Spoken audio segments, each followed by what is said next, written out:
Once more, we return to the truest grim darkness of the 41st millennium. Ordinary life, or whatever you might choose to define as ordinary.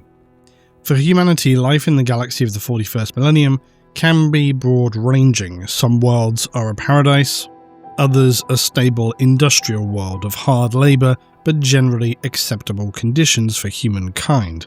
Some worlds are cold, regimented bastions of imperial military power. Many more are ravaged husks of what once was. Populations left scratching in the detritus and decay for their bare survival. To exist in such times is a roll of the die.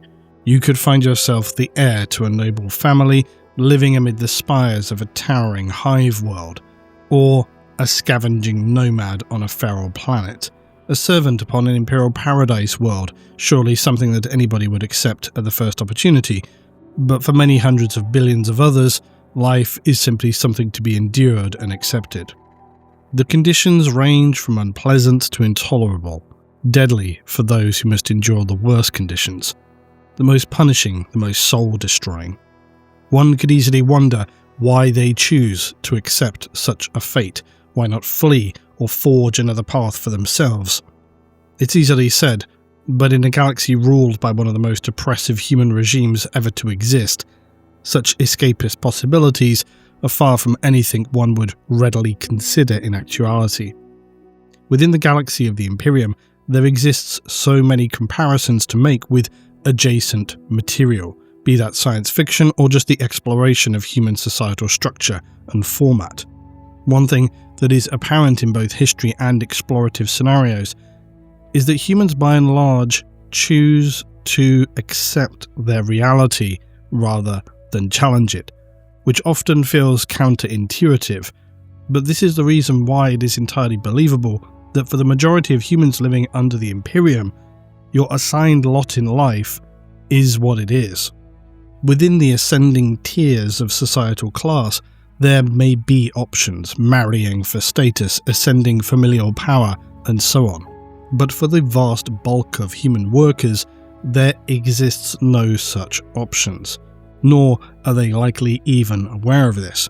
They have not the education or capability to understand or imagine beyond their daily drudgery. There may be those who abandon their lot and descend into the underhive to become gangers and try their luck at a more violent, exciting life. But while it may be that Warhammer 40,000 can exist as this bleak parody of human civilization, something that's not always immediately apparent to newcomers to 40k who see these shining idolatry of the Astartes and their Primarchs before learning layer by layer, filtering down into the dirt and the decay of ordinary human life until you reach Hive City discussions.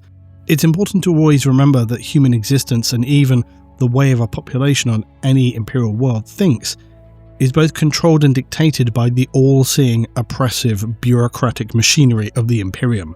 I've said it before now, and of course there are discussions to make about Dune as well, but Warhammer 40,000 in terms of its ordinary human population is very readily comparable to the classic novel of 1984. Of course, in that reality, it explores a collapsed totalitarian state. Human technological innovation has all but ceased, which is very comparable to the Imperium. War has caused humanity to stagnate into something approximating the late Middle Ages, which is very comparable to the Imperium.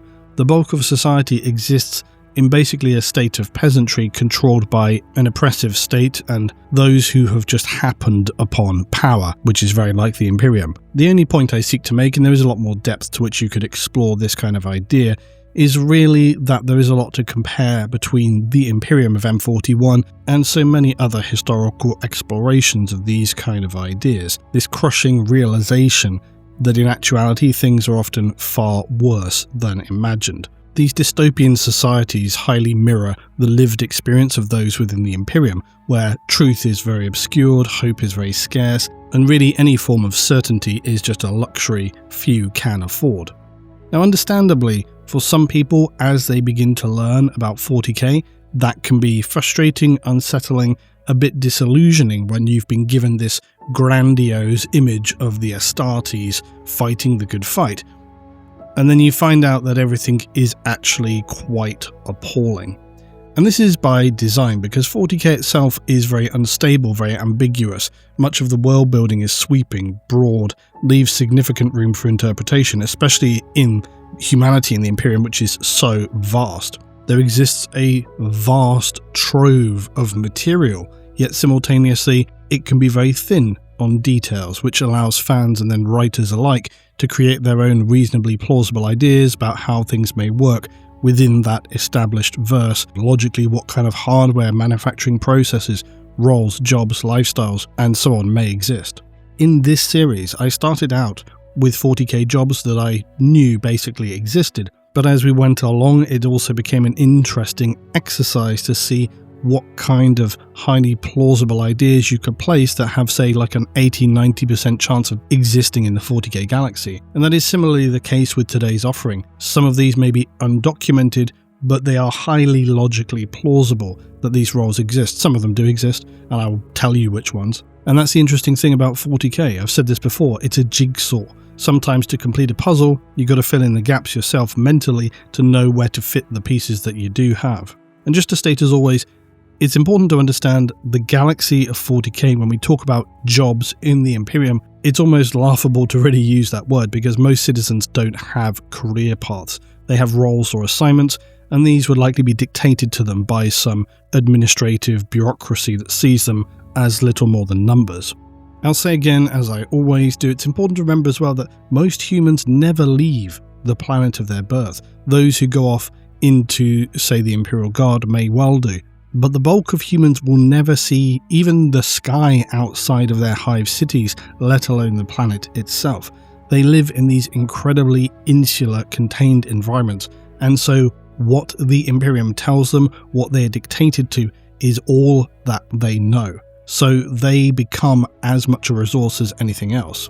So in terms of a reality, in terms of what is worst, it is the suffering inflicted upon humanity by itself, psychological, physical. It's torturous, just the lives of ordinary people.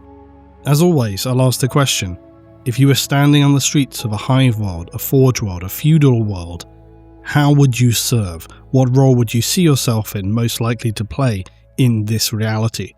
And if you have any ideas for worse fates than this, as discussed, please as always, let me know in the comments. But once more now, we enter the bleak horror of existence in M41, human, Xenos, or otherwise. Now, I wanted to begin today with something of a twist and a turn, but also a softer opening.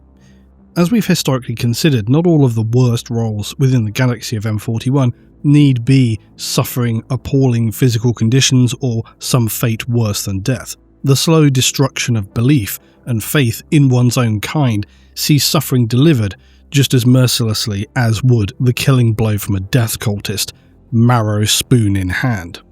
So it struck me that becoming a Tau diplomat may superficially barely seem to qualify as a profession deserving some place among the worst jobs in the galaxy. As a part of the Tau water caste, your role is the polar opposite to those more visibly seen by humanity, such as the fire caste, because your purpose is not to wage war, defensive or offensively, nor spend your days in the toil of the likes of the bulk Tau populace within the earth caste. You'll not find yourself scratching out an existence like the humans of hive worlds condemned to survive within heavily polluted industrial districts or marched up to front lines to face unspeakable alien horrors as a member of a planetary militia. Instead, you're entrusted with a responsibility the Tau regards to be just as important as any military victory, for they still believe that the peaceful expansion of the greater good is a very real thing and something that should be given every chance for success.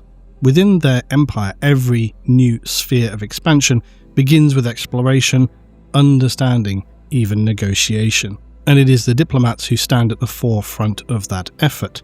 Because remember, unlike so many others, the Tau are a new race to the galaxy, even now. Their approach to all things is not yet entirely jaded by thousands of years of unending slaughter, suffering and struggle. Admittedly, they are perhaps beginning to learn that there are actually very few who would be both strong enough to survive in such a galaxy and then also willing to entertain a life of effective subjugation. It's possible that humanity prior to the Great Crusade may have been more willing, and I still think that's an interesting idea I want to explore, but humanity's current state of existence in M41 is profoundly different. Those who now exist as part of the Imperium are so heavily indoctrinated and suffocated by propaganda, as I said in the introduction, that the penetrating miasma of their religion, their bureaucracy, is near impossible to dissipate. And beyond this, the other things which live out among the galaxy have never been particularly interested in listening. With all that said, of course, the Tau have been surprisingly successful in actually managing to have absorbed numerous worlds through diplomacy. And I recommend checking out the short story Voice of Experience, as it deals with humans having been successfully integrated into the Tau.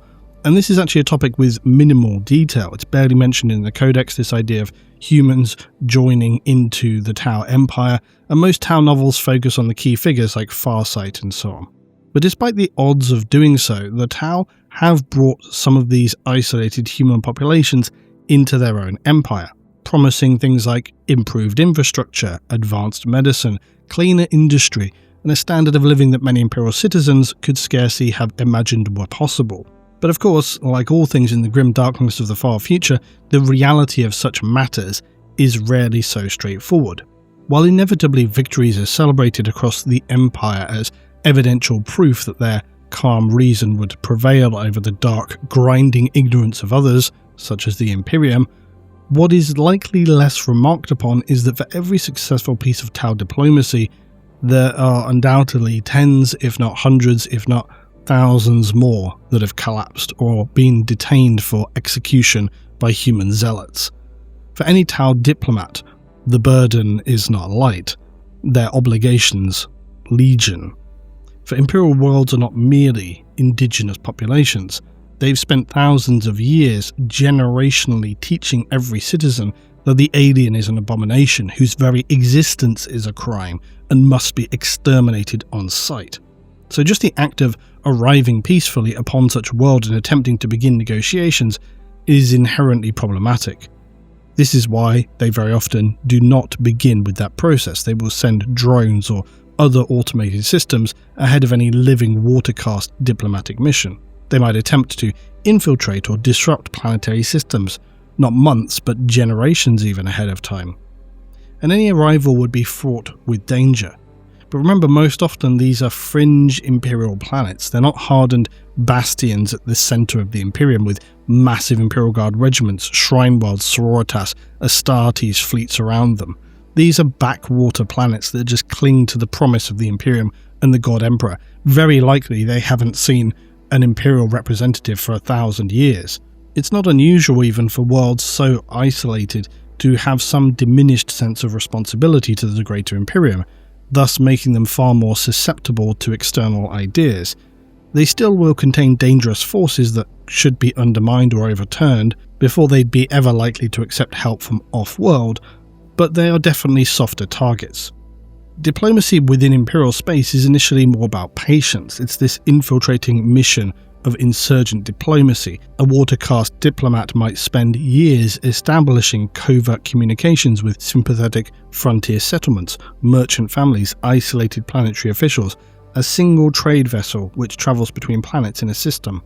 And over time they may become more willing to quietly exchange information with the Tau, just discuss with them at range, maybe do some small amount of trade, and in turn they may begin to deliver those supplies introduced through distant trading routes beyond the scrutiny of Imperial authorities. Maybe nobody really wants to know where these things have come from, but they're quite happy to have them.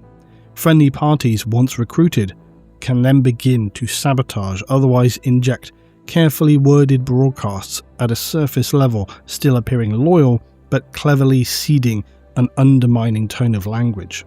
For very often it may be true that those on an Imperial world who play and listen to the dogma day in and day out steadily just pay less and less attention to the specifics of it, so that when disruptive propaganda is introduced and seeks to present the Tau Empire as anything other than the monsters described by Imperial doctrine, people start to question things.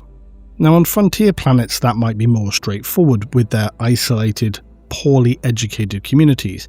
On heavily populated hive worlds, the task becomes exponentially more difficult, just sheerly due to the logistical scale of such population centres. But the task in many ways can also be more practical, because hive cities are so vast, it's difficult for the ruling nobility to realistically monitor a hive in any meaningful way. This is why hive cities are often talked about as being kind of living organisms, because they're so immense, nobody really knows what's happening, and it kind of all just sorts itself out. And I often think even our cities are kind of like that. Things happen relatively automatically, but when one part breaks, it becomes acutely noticed. So whilst a target of such scale could theoretically make an easier task for infiltrating water caste, they would still have to face the abhorrent conditions of an underhive, even prior to beginning their ideological seeding. They may find themselves surprisingly less identifiable, or just plainly ignored by those in the darkened depths, who pay more attention to their survival than really anybody else. There's no record so far of Tau having actually succeeded in converting a hive world to their cause, and one part of this, as I say, is probably the sheer scale of humanity. The Tau, just based from their own personal experience, cannot understand the sheer numerical scale of the Imperium. It's simply beyond not just their own, but even human comprehension for that matter. I wouldn't say for them to acquire a hive world would be impossible, but it would be very challenging, and likely they would deal with disruption among the population for just hundreds of years. But for the purposes of my enjoyable speculative scenario, let's just consider what that might look like. Now, lower hive levels are easier to infiltrate, but unpleasant still in every regard. Higher levels offer a multitude of benefits, but would require more careful infiltration, likely using off-world contacts. That could enable a Tau diplomat to connect to, say, key individuals numbered among the billions within those towering spires. For there are always those disillusioned with imperial rule. We've seen this many times before. Workers that are exhausted by impossible tithes, neglected underhivers who've just known nothing but deprivation, or ambitious nobles seeking advantage over their rivals. And as I say, we've seen this in the likes of Rofanon. It need not necessarily be an uprising of workers, it could just be a disillusioned noble having spent time in the Imperium outside of this and just seen how horrific it can be and decided, you know what, we need to go in a different direction. A different direction like being offered sanctuary by a progressive Xenos race. That's going to be very appealing, or certainly no worse than the alternative. And unlike going it alone, which means basically you're doomed to failure when inevitably the Imperial army arrives, with the Tau behind you, there is some possibility they may be able to defend the world and repel it against the Imperium, to the point at which the Imperium just say, you know what, this is more trouble than it's worth. That's really the outcome you're looking for. Now, on the face of it, so far this sounds a cautious but generally positive role, not something that we'd consider undesirable necessarily. Well, let's just hold on. Theoretically, all that I've said could come to pass, but as always I try and keep things clear that this is very speculative, because in actuality, the Tau absorbing human populations with success is going to be painfully fragile. Even among the worlds they have successfully converted, and for those who now count themselves as part of the Tau Empire, within the populace of such planets there remain many thousands of humans who see themselves in their heart of hearts as existing in a state of indentured servitude at best. And this means they're going to be very amenable to things like sabotage, causing industrial accidents where nobody's really sure what happened. For a member of the Water Caste, establishing a small network of trusted human collaborators, able to then perhaps act as future infiltrators in plain sight, quietly distributing Tau technology through black markets, encouraging influential merchants to advocate for peaceful trade, going into a hive city, opening a business and spreading their ideology in the opening plays of a soft takeover. These are all positive possibilities that they can work with. Communities might slowly become dependent upon those imported medical equipments and agricultural techniques, with the mind that later down the line then the prospect of losing those things could highly shift attitudes toward Tau liberators. But you need to consider the fluid, changing nature of life in M41. Because whilst all those things could happen, it also very much could be the case that without warning, an Inquisitor arrives to begin investigating on some entirely unrelated matter at this planet that's being slowly, softly adjusted to thinking, those Tau guys, they get a bit of a bad rap. So the Inquisitor's team are deployed to the surface. As part of their standard bureaucratic sweep, they do a routine audit of administrative and guild matters. And they begin uncovering unusual trade records, intercepted communications reach the wrong astropath, a terrified official breaks during an interrogation, and suddenly, in just a matter of weeks, decades of patient work by that diplomat assigned to this task collapses into public executions, mass arrests and other purges.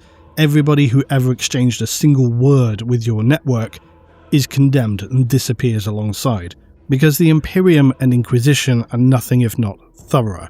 Like the removal of a cancer, they will cut away uncorrupted flesh to ensure the spread stops in its tracks. So, what are then the consequences for our diplomat? They're unlikely to end just there and move on to the next thing. Having invested years into understanding the culture of a particular world, developing agents and so on, they now have to watch as it becomes even more hostile than when they first arrived. Every suspicion and red flag just reinforces the Ecclesiarchy's warnings about the manipulation of exterior Xenos. Every uncovered agent and public execution strengthens the population's resolve. Every positive benefit that is then ripped away from them, that loss is blamed entirely upon Tau Xenos interference. Those items which are ripped away, the Imperium say, look, we didn't do this. The Xenos forced our hand and you should hate them for this. Hate them for what you have lost. There can be little greater shame for a member of the Water Caste than having failed in bringing another world peacefully into the Empire. In fact, your efforts have simultaneously driven it further towards the firebrand fanaticism of the Imperium. In this series, we've considered some of the most appalling physical roles, psychological, tedious. For a race such as the Tau, who attempt to construct an empire, perhaps not idyllic, but certainly of a higher life standard expectation for its population and worlds, they can at least exist in some sense of stability and peace. So the emotional burden of such failure for those who have a role within the Water Caste would surely be considerable. Unlike a commander of the Fire Caste, whose victories and defeats are measured in battles, the diplomat has to live every day with the knowledge that their greatest achievements may never become visible at all, as progress is only counted through these slow shifts in how much they would tolerate a more scaled invasion.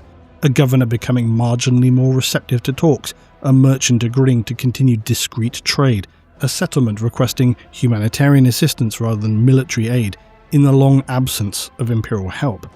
All of these things are just measured by degrees, and Tau diplomacy is really a miserable, thankless position to be in. More often than not, you see years of careful work just disappear in a single day as a single overzealous RBT's officer decides to inspect just the wrong warehouse. An ambitious planetary governor seems to have been entirely on side. Suddenly they read an overzealous passage from a religious text and pivot to exposing a Tau conspiracy, wrongly believing that this would improve their standing in the Imperium, say.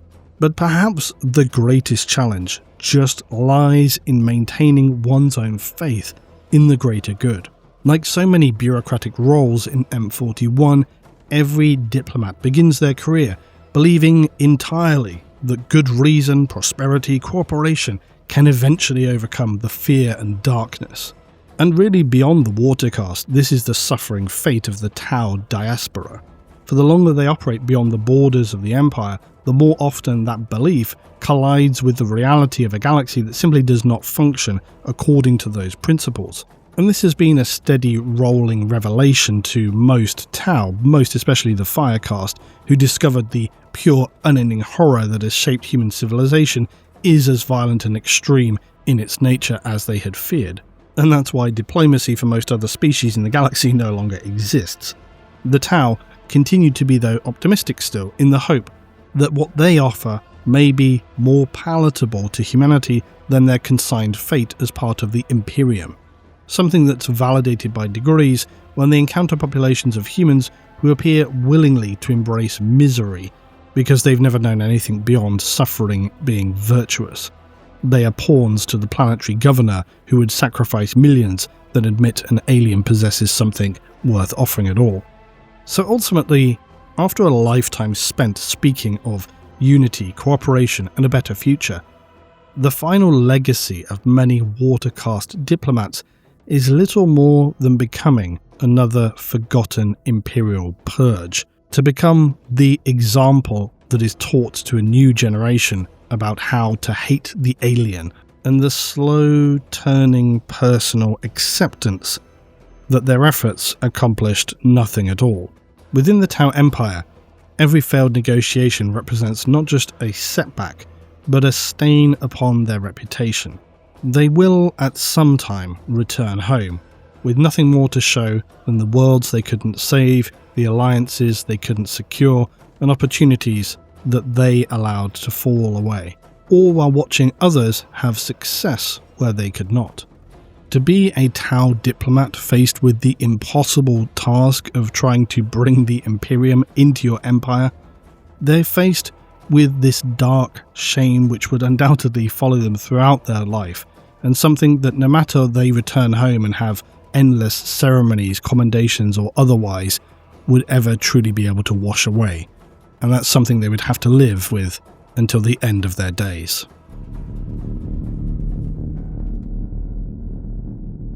Within the Ordos of the Inquisition, their original designations as Xenos killers, heretic hunters, or demonic exterminators, even exorcists, were fairly limited in their initial scope.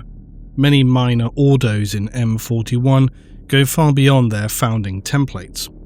At its introduction, the Ordos were designed to focus on these specific umbrella disciplines, but now, in the 10,000 years since the heresy, the Inquisition has branched, fragmented, and fought within itself to see many minor Ordo or even rogue Inquisitors follow goals that they deem to be critical. For every world that's scoured of the alien, each hive excised of heretic contamination, the settlements which must be cauterized of their demonic cultists, there are hundreds of nameless individuals who work in the shadows before, during and after such operations. These are the kind of agents we see in the likes of Dark Tide, who are sent out to scout the source, contain it if possible, purge it from growing into a planetary or system-wide corruption. Such roles are necessary, some less favourable than others, but all are expendable. One of these smaller Ordos that's responsible for working in the darkest shadows of the Imperium is the Ordo Sepulturum. This is a highly secretive branch of the Inquisition which is dedicated exclusively to investigating, containing and eradicating outbreaks of the so-called zombie plague. Since the inception of this plague seen across innumerable Imperial worlds, it has become ever more common to see the described plague zombies commonly within worlds who have held contact, unsurprisingly, with the followers of Nurgle. The Ordo, though, has also expanded to investigate other disruptive viral entities like the Obliterator virus. So rather than hunting heretics or alien empires, its agents wage war against biological catastrophe. All of these specialist investigation units will be heavily protected so they can go to wherever the reports of the plague are and enter safely. In Darktide, for example, which you recall I covered the planetary history of Atoma Prime and Hive Tertium, the plague which has since been steadily spreading in Hive Tertium is not a conventional disease, but a warp-infused contagion unleashed by the Chaos Cult known as the Admonition. They have collaborated with the returning traitor Mobian Sixth to seize control of Atoma Prime and corrupt the Hive from within. As fanatical devotees of Nurgle, the Admonition brew and spread metaphysical poxes, plagues and contagions throughout the city's water supplies, infrastructure and their population, steadily transforming countless citizenry into the shambling poxwalkers. Then as the infection spreads, it weakens the barrier also between real space and the warp, allowing Nurgle's corruption to take ever deeper root, and quite honestly, the situation on Tertium is one you could argue may need escalation at this point. But such scenarios are commonplace with the expansion of the Great Rift. You may recall also the identification of the so-called Galapox during the events of Vigilus. This was released by members of the Death Guard and later the arrival of a warband known as the Purge. The Death Guard initially arrived upon Vigilus using ships already infected with the Galapox and had no intention of conducting a straight battle with Imperial forces. They simply descended immediately into the depths of the city and allowed the warp-borne contagion to spread uncontained, corrupting both flesh and machinery. The result were hideously mutated Galapox infected, who then continued to spread corruption through Dontoria hive sprawl, where the plague rapidly compounded an already catastrophic situation caused by the wider war. All of these are the kind of conditions which would ideally suit the Ordo Sepulturum. As I say, originally they were kind of tasked with focusing on the plague zombie crisis, but really all of these extreme plagues kind of fit the bill of what they would deal with, because unlike a conventional epidemic, most of these plagues are intrinsically linked to the warp. That's why you get the bizarrity of human reanimation.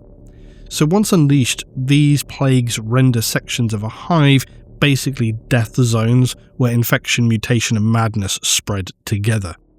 And incidentally, I'll just say I plan on painting up a Death Guard army myself, likely theming them around that warband known as the Purge, because the Purge are a very strange sub-faction of the Death Guard. The Death Guard normally seek to further the goals of Nurgle by spreading their plagues and enjoying the guard and delights of the grandfather and so on, basically just creating corruption and despair and spreading disease and rot as much as possible. Whereas the Purge, who appeared in late M36, have been consumed by this belief that the galaxy is just corrupt and the only way to purity lies in death. It's said that even among Chaos, the Purge are feared because of their attitude to basically eradicating everything. They're described as advancing slowly, systematically, exterminating all traces of life indiscriminately. It's very unclear where the Purge originate from, but they seem to have this almost leaning towards an attitude which you could argue is very similar to pre-heresy Death Guard, just marching forward, exterminating everything on sight. They take it to an extreme, killing anything they see traitor or loyalist. But I still like the idea that because they're not a very explained sub-faction, I like this possibility that somewhere in the mix there's like a little moat of loyalty still in them, and that's why they just kill anything that they see. They're just a curious faction, and you could argue that they're just some kind of twisted version of Nurgle where they want to eradicate everything.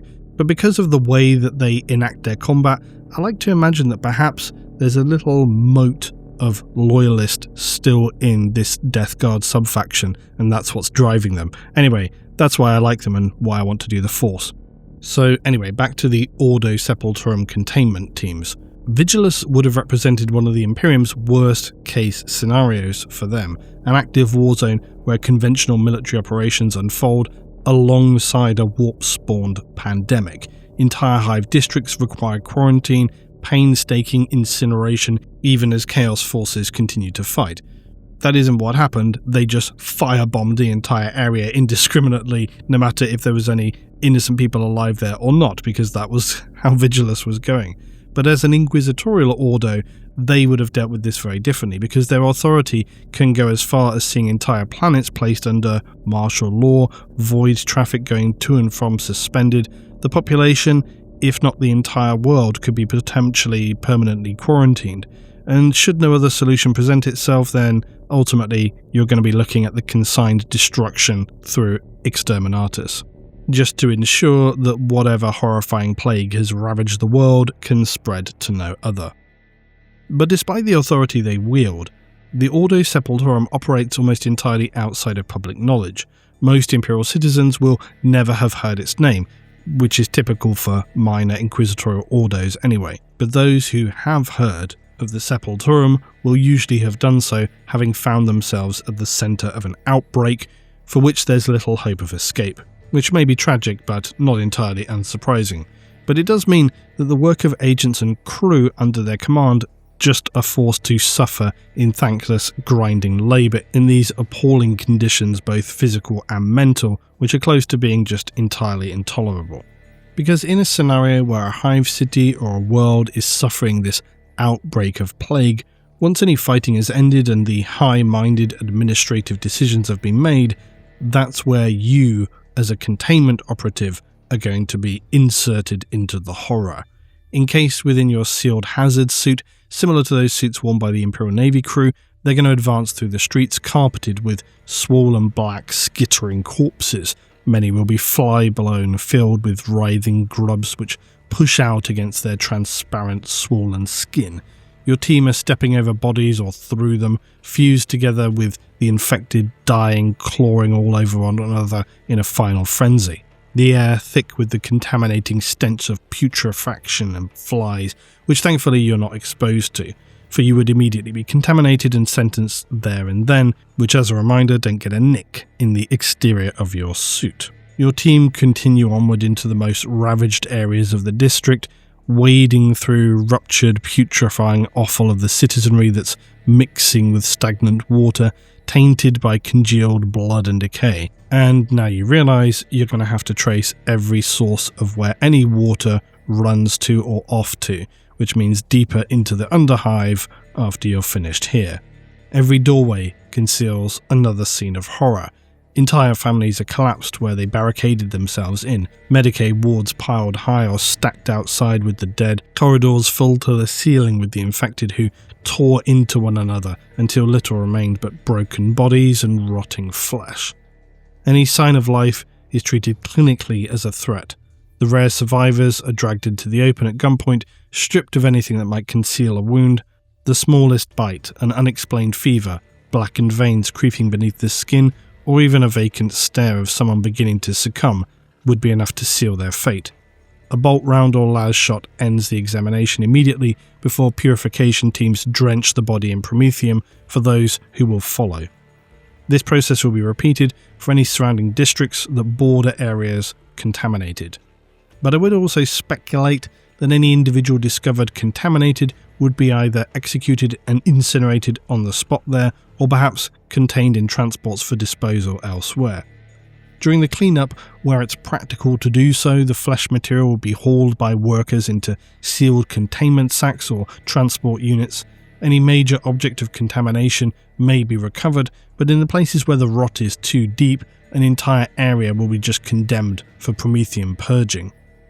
Behind the forward containment teams come the incineration crews, advancing with heavy promethium projectors suspended from fuel tanks carried across their backs or mounted upon tracked purification vehicles. Their work is relentless and methodical, but highly targeted. The final purge will take place once this detailed work is finished. Wherever the dead lie too densely to recover individually, they'll sweep walls of burning promethium across the tangled masses, reducing entire heaps of decomposing bodies to blackened skeletons before the bones themselves collapse into glowing ash. The work rarely will end with a single pass though, as the bodies fused together beneath collapsed masonry have to be broken apart to ensure they're fully rendered inert. So I'm going to speculatively have another role here, which is a breaker, picker, something like this. They're going to come in with hooks and hammers, they're going to break apart what's left, cut apart the bones so that the fire can then get into every contaminated surface. The charred remains are turned over, burned again, ensuring that no pocket of infected tissue survives beneath layers of ash and melted fat.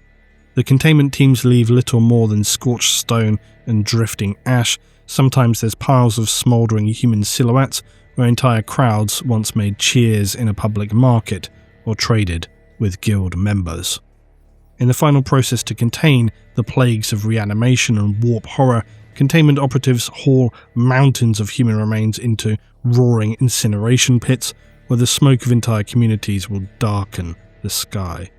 Only when the dead are finally reduced to nothing but ashes do they now turn their attentions to the buildings and the districts tainted by corruption.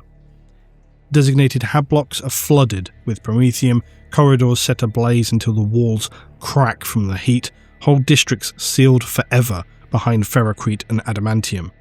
By the time the members of the Ordo Sepulturum leave, there will be no trace that thousands of Imperial citizens ever lived here at all, only blackened ruins that will very likely either be later demolished or more likely never inhabited again, as quarantine sigils mark all entry and exit points, and in the most severe scenarios, quarantine markers, as I said earlier, for the planet itself.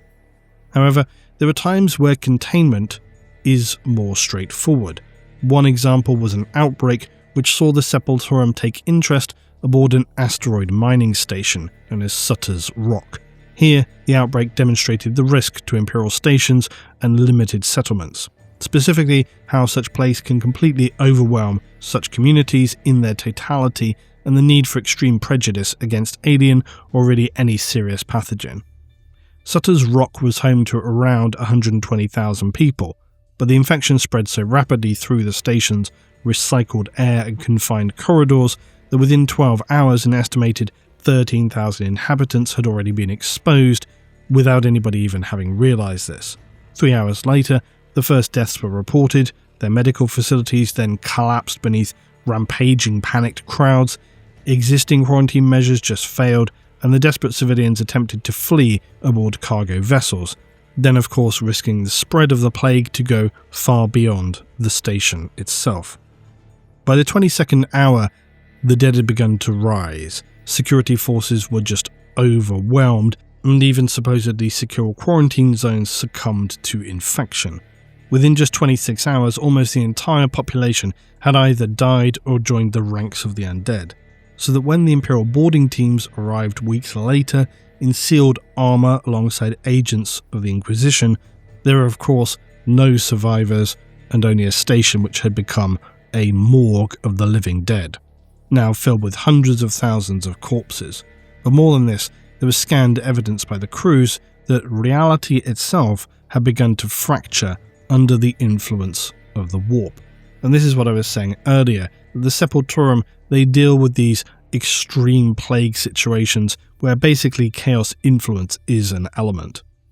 The outpost was condemned and subsequently destroyed to ensure nothing remained. And that's an example of one of the most optimal outcomes for the Sepulturum, because the containment was all but complete in a very straightforward fashion. What's more difficult, and perhaps the most miserable part of the role, is in trying to contain an outbreak before it reaches that point where an entire district has to be just put to the flame, or worse still, before the recommendation reaches orbit that there is simply nothing left to save. Because despite everything we've just discussed, hitting the exterminatus button as fast as possible is never the objective. The purpose of the Ordo Sepulturum, as with many others, is to try and prevent a worst-case scenario, and that burden falls almost entirely upon the containment operatives working inside a quarantine zone. Because while cleanup is always unpleasant and likely still dangerous, I think the real reason this plausible role falls into the worst jobs category would be this. Imagine you're trying to separate thousands, even millions of frightened Imperial citizens into those who are healthy, those who may have been exposed, and those already beyond saving. Logistically, it's a nightmare to start with, plus you have no idea how cooperative the local officials are going to be with your extreme demands. And then just beyond this, it's emotionally harrowing. There's no convenient queues, no orderly examinations, it's just terrified masses pressed against makeshift barricades or sealed districts. They're being slowly funneled through assessment stations with biologists present. There are parents insisting their children, they're not sick, they're just exhausted. There's workers hiding injuries because they know exactly what will happen if they're discovered. Elsewhere, entire hab blocks are pleading at gunpoint not to be sealed behind ferrocrete walls. Isolation and quarantine camps get set up. You've got armed checkpoints, endless rows of tent shelters appearing overnight as your containment teams are tasked with the high-stress situation of attempting to hold back thousands of scared and angry citizens. Some might try to escape to find loved ones, or just to be out of it. And this is something which was demonstrated again with the discovery of the Galapox. Within the Ultramar system, they had these kind of facilities, and they had people who slipped through the net, only to later become corrupted and cause catastrophic consequences. You're going to have those people who have concealed those symptoms then, and they know they're on borrowed time. They might try and escape. Lastly, among the crowds, there's going to be genuine survivors as well who could still be saved, but the trouble is they're standing shoulder to shoulder with men and women carrying warp-tainted contagion that could consume an entire hive if they're allowed to leave. So, do you allow those who are uninfected but surrounded by potentially contaminated individuals to go free, to wander into other districts? Or is it better to keep everybody contained? And then at what point do you make a decision about what will happen with those individuals? There's no question that the containment teams are going to be forced to execute anybody leaving camps or trying to escape, because the risk of continued contamination is just too high. Senior members of the team also know that there's just a responsibility in reporting back with strict accuracy as to what you are seeing on the ground, because the information they send doesn't simply update the situation at hand for archiving and records. It very literally determines the fate of everyone beyond the quarantine area in the hive cities and the planet itself. So a report stating that the infection has breached another transit hub may condemn millions more citizens to containment. That's a tough call to make, because while a confirmation that the plague has entered water reclamation systems could result in an entire hive district being destroyed, should there be sufficient evidence that the contagion can no longer be contained and is spreading uncontrolled, this is when such a report reaches an inquisitor or one of their senior entourage that they may decide orbital bombardment, even exterminatus, has become the only remaining option. But to secure this kind of relevant and accurate information leads us to one of the more troubling responsibilities which would fall to a Sepulturum containment operative. Before entire districts are condemned to fire, somebody has to understand precisely what they're dealing with. Ordo Sepulturum inquisitorial task forces will carry with them security teams, strike personnel, veteran guardsmen, potentially Sorotas, maybe even Astartes. But moreover, they will have a highly specialized team of Medicaid personnel and Mechanicus Biologus adepts. These inquisitorial specialists will insist on observing the progression of any disease first-hand, which means constructing rooms within temporary makeshift isolation laboratories. Here, unfortunately, restrained victims are going to be monitored hour after hour as their fevers rise, their flesh blackens, organs fail, and in the case of warp-borne contagions, the laws of biology begin to unravel. Containment teams will stand guard, unfortunately also exposed to the unending agonized screams and moans that escape as blast doors open. They enter only to extract the victims of every failed treatment and every autopsy performed. But for as horrifying as it is to contain human individuals as living hosts, within the Imperium, the biologists maintain that only one critical detail may be needed to save millions of lives beyond the quarantine, and so it is extraordinarily necessary. Yet they also know that every minute spent studying the plague instead of destroying it risks another potential breach of quarantine, another district still being consumed by plague, those within forced to watch their soft tissues slip from their bones, bodies putrefying while still alive, organs bursting, black liquids pouring forth. Such are the horrors of the plague god and the bizarre reality-distorting capabilities of warp plagues. The duties and sights Sepulturum containment operatives must bear witness to are undoubtedly horrifying in the extreme. But I think, as usual with me, far worse than this must be the great weight carried by them, because ultimately they want to save and preserve life. They want to cleanse Imperial worlds of contagion, not just walk through the aftermath of a plague deciding how much they need to incinerate. They have to make the impossible decisions, choose the line for every quarantine, choose the members from which family they will separate, separating citizens they know are going to be condemned to isolation and study in a ward of the biologists. They move them to a different line, telling them, "Don't worry, we'll take care of you." Every report and transmission they send higher up the chain of command just pushes the worst case scenario decision one step closer. How many times must they have wondered if it were their report that condemned a world of billions to the Imperial fire? Even as they spent hundreds of hours in intolerable conditions, scouring streets trying to prevent the contamination from reaching another district, knowing that if they fail, the flames from their Prometheum incinerators will never be enough. Then, only the Emperor's final sanction will remain through the cleansing fire of exterminatus, extinguishing every hive city, every ocean, every continent of living organic matter, the only comfort being in knowing that every soul will be welcomed to his embrace, and not even a single particle carrying the twisted contagions of the warp survives. Now, I did have two other options to add in today as well, but as everything has ran long, and as the next job after this is one which relates to Imperial faith, I'll save the other options for a future video. Which means now instead you can place yourself in the role of Death World Botanist, which is basically every part as bad as it sounds. I think that when most people imagine a death world, they envision a place where almost every form of life has evolved into an apex predator, that every organism is locked in an endless evolutionary arms race. Each generation is faster, stronger, more venomous or resilient, simply because anything less has already been driven to extinction. The result being an insane ecosystem where survival itself is evidentiary of each organism's extraordinary lethality, and where humanity very likely occupies the lowest levels of the food chain. The most extreme examples are the great jungle death worlds, places where the environment itself has become a race for organisms to spend every moment trying to outkill one another.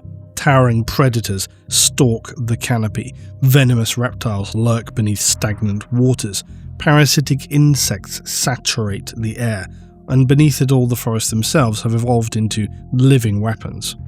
Every vine competes to strangle, every fungus to infect, every flower to poison, every tree to defend itself with toxins, corrosive secretion, or just razor-sharp thorns. All of this, though, to an Imperial botanist, the horrifying nature of the organisms has to become almost incidental. It's just a fact of existing and working in these conditions. You simply have to accept that every step through the jungle becomes a life or death gamble. Stopping to collect a single leaf sample might place you within reach of an organism that spent millions of years perfecting its toxins that make your eyeballs boil out of their sockets before they descend upon you to immediately delimb and then turn you. Stopping to collect a single leaf sample might place you within reach of some insectoid organism that spent millions of years perfecting its toxins and which make your eyeballs boil out of their sockets before they descend upon you to immediately delimb you and turn you into some horrifying living host for its young. With that in mind, one might think to ask, why should such missions exist at all, and who is pulling the short straw for it? So I figured, first, you need to understand the Magos Biologists. These are members of the Mechanicus dedicated to the study of living organisms, genetics, and biological systems. For this reason, sometimes they're also called genitors.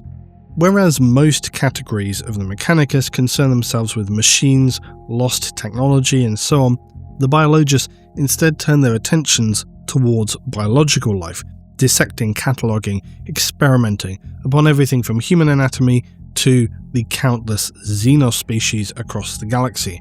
In fact, they are among the very few organizations within the Imperium legally permitted to study Xenos life forms, accompanying exploratory fleets, Imperial expeditions, Inquisition, in search of new organisms, dangerous pathogens, biological adaptations that might one day be exploited.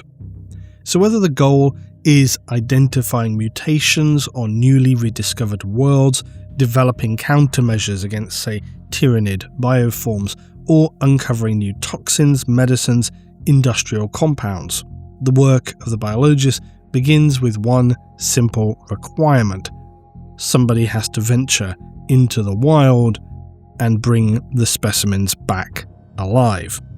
Step up, new adept. I have a mission for you.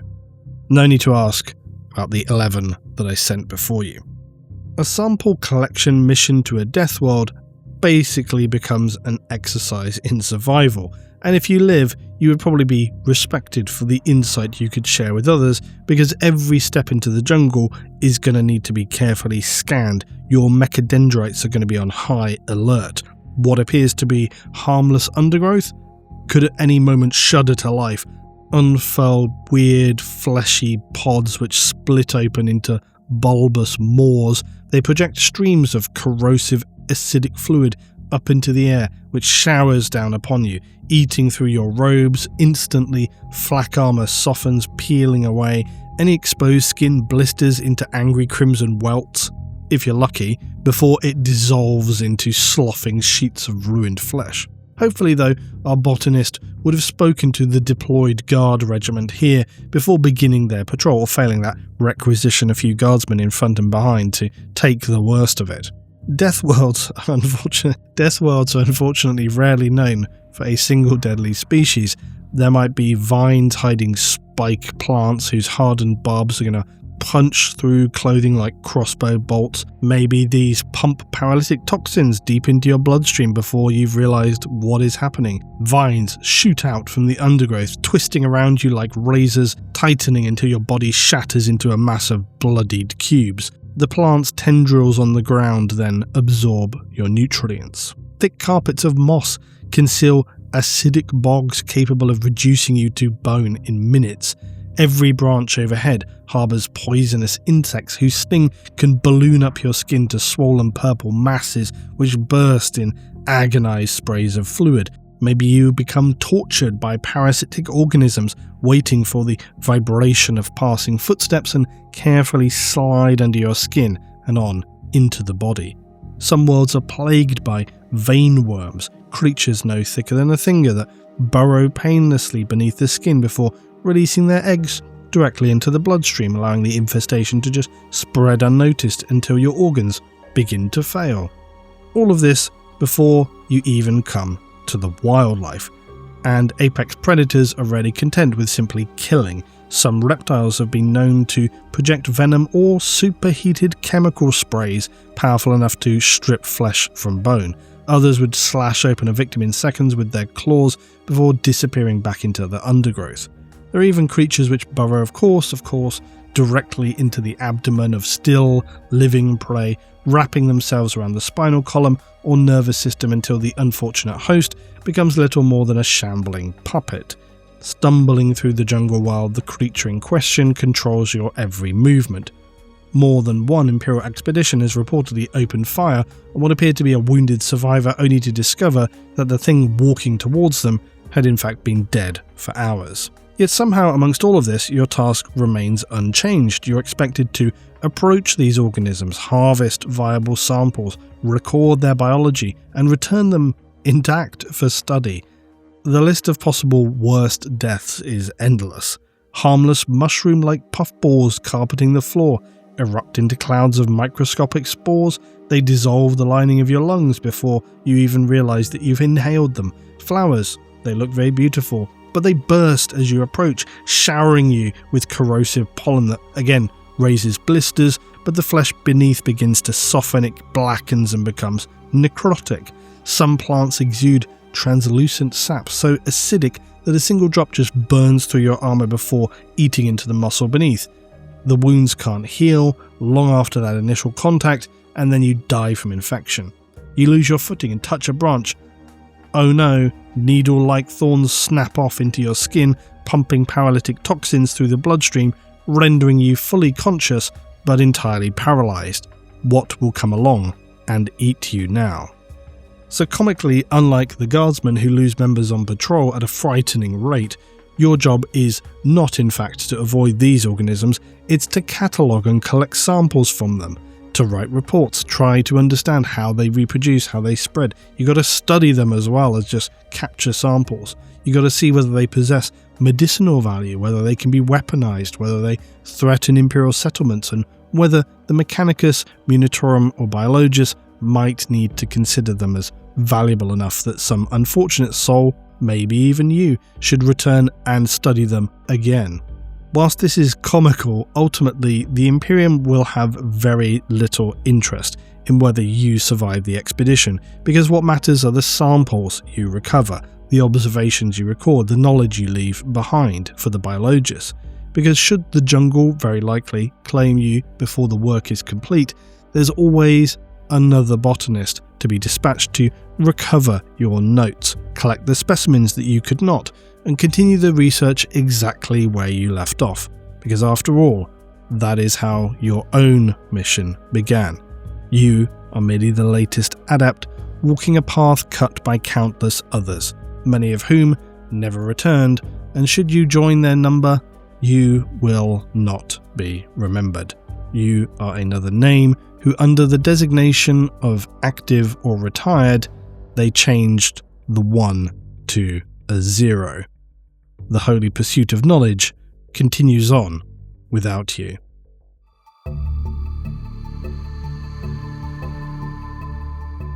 So lastly, we come to another role that I find impossible to imagine does not exist. Every year in the Imperium, untold billions of citizens abandon their homes to undertake pilgrimages across the Imperium of Man. Some seek the near mythical sanctity of Holy Terra itself.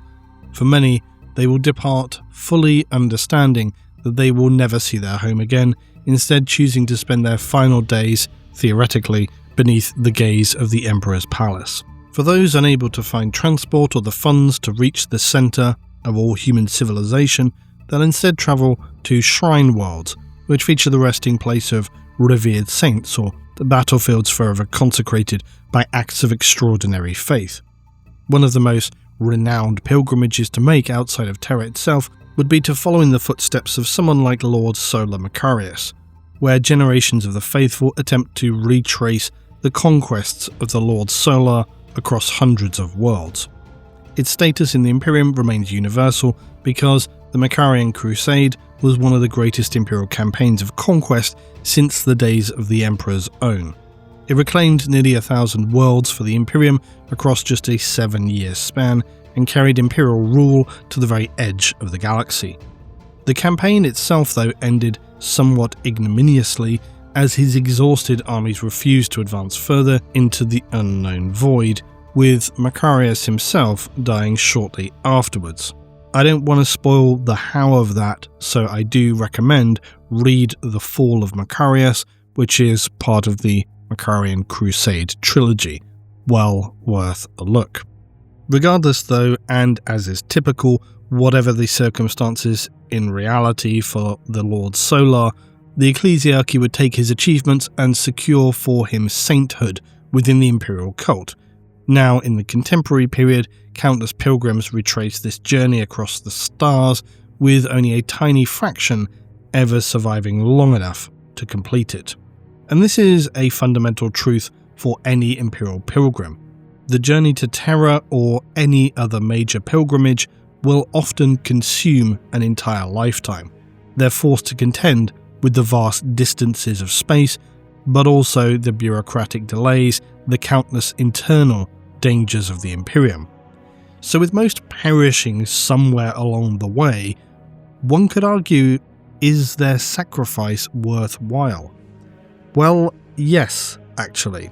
This is not regarded as a failure, surprisingly, but as an ongoing act of faith, worship, and devotion in service to the God Emperor. Because across the galaxy, the immense scale of human pilgrimage and migration never truly ceases. There are billions, maybe hundreds of billions of pilgrims constantly moving between holy worlds, hive cities, destroyed planets which hosted major battles, and shrine cities into this perpetual procession of faith.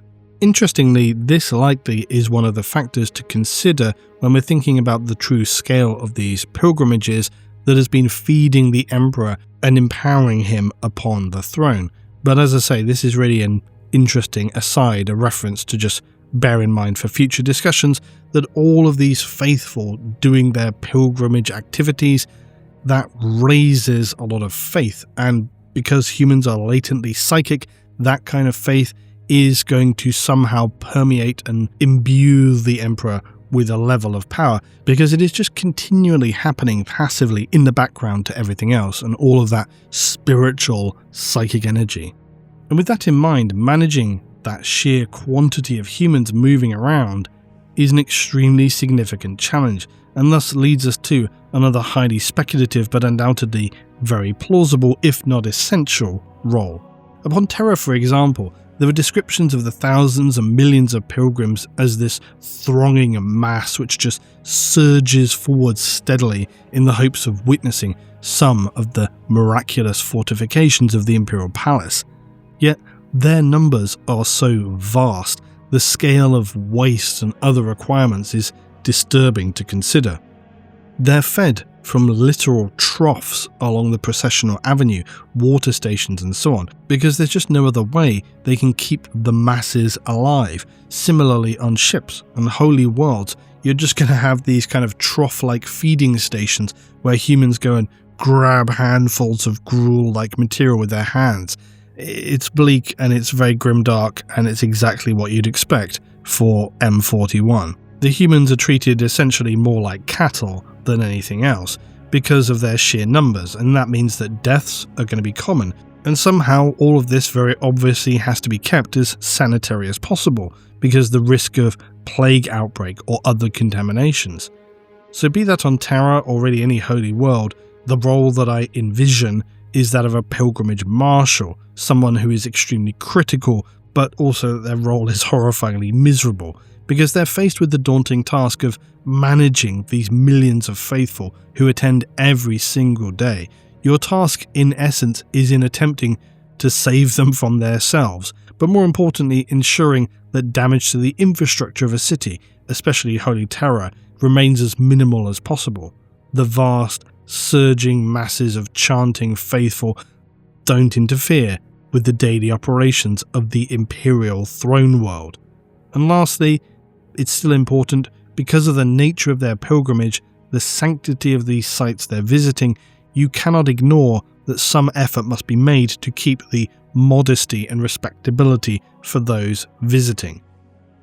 Overall, not an enviable task. You'd need to oversee guards, enforcers responsible for maintaining order among the crowds in the millions. Every route must continue moving at all times, night and day, because the moment that flow of pilgrims stops, it's a disaster. You're going to have crushing crowds, screaming, mass death. Then you have to manage a continual supply of food stock. All the other human requirements needed has to be available. Not an easy task to ensure that that all flows perfectly and without interruption. Any small bump in the road is going to cause a significant knock-on effect, and again, likely deaths.